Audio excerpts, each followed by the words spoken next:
Hey, welcome to Outdoor Master. I'm Peller, and in this video I'll be showing you guys how to choose the right bike helmet for the type of riding you plan on doing. In cycling, the most important piece of equipment you can have is a helmet. In the unfortunate case that you do have a head impact, you will be protected. So choosing the right bike helmet for the type of riding you plan on doing, along with having the right materials, will always ensure that you're protected while riding. Now, the different types of riding that will be covered in this video are as follows. We have commuting, mountain biking, road cycling, and gravel cycling. The biggest difference you'll see across all the different styles is how they are shaped and designed. Weight does play a role, and safety features do differ from helmets. So taking a look at safety features, we do have on the Outdoor Master Commuter helmet, we do have Mips technology, and what that is it has a slip plane inside the helmet which will keep your head in place, while the outer part of the helmet is able to move independently, which will distribute the impact force. When it comes to the everyday commute, whether that's to school, work, or just a casual spin, going for a commuter style helmet is your best bet. Not only is it super comfortable, but it's super functional as well. So everyday use is definitely needed when it comes to these style of helmets, just because of how easy it is to get on and off.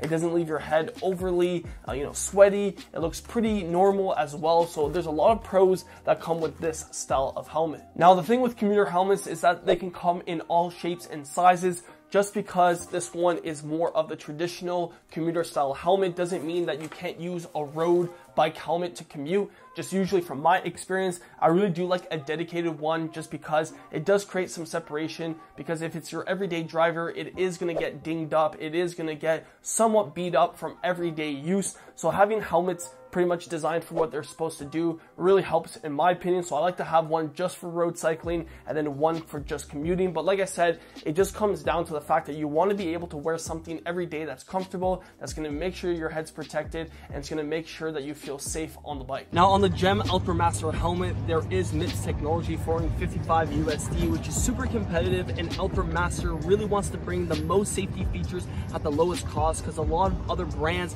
struggle with having a fair medium tier price. So it's great that this is included on the GEM Outdoor Master helmet. Mips, always for the win. Now, I almost forgot to mention that the GEM Outdoor Master cycling helmet is great for commuting, but it also is great for gravel cycling along with cross-country biking. So it is very versatile. Now, going into the second style of riding, Outdoor Master also offers mountain bike helmets, and the biggest difference that you can see on mountain bike helmets is that they have a visor. So what a visor does in mountain biking is it helps reduce any dirt or mud that will get kicked up and might go into your field of view and your vision. So it's really important when you're doing mountain biking that you have a dedicated mountain bike helmet, just because in that situation, if you don't have a visor like we do in road cycling, then mud and dirt can flick up and it can cause obstacles on the trail. Now, the importance of having a visor also gets increased when you're riding in a group behind people. So it's very important, because more people will be kicking up loose dirt, and also helps a little bit with the glare that I found with the sun. So that's the main reason why we use a visor in mountain biking.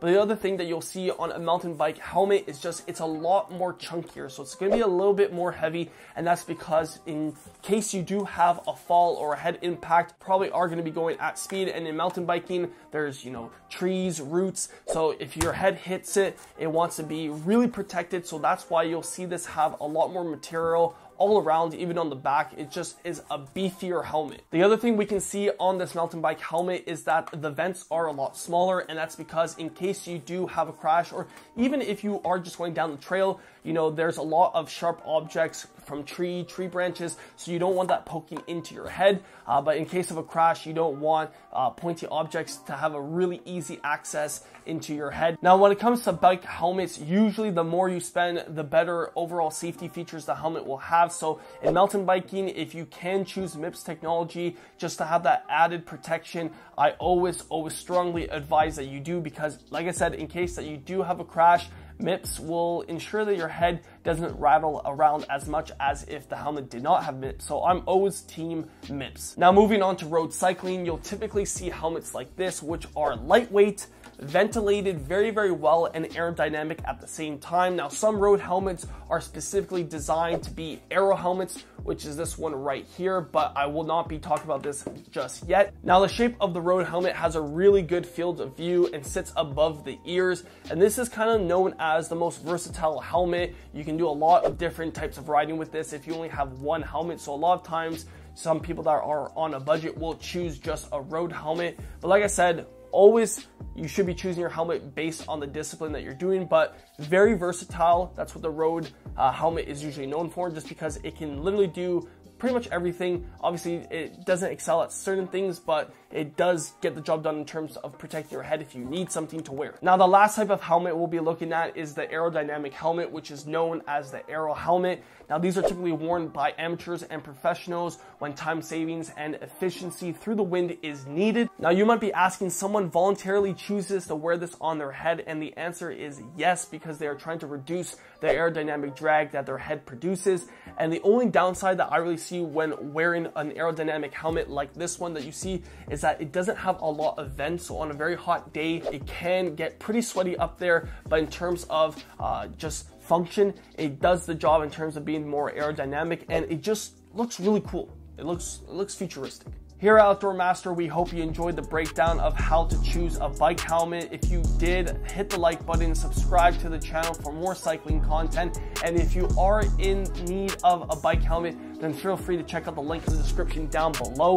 Thanks for watching, and keep on pedaling.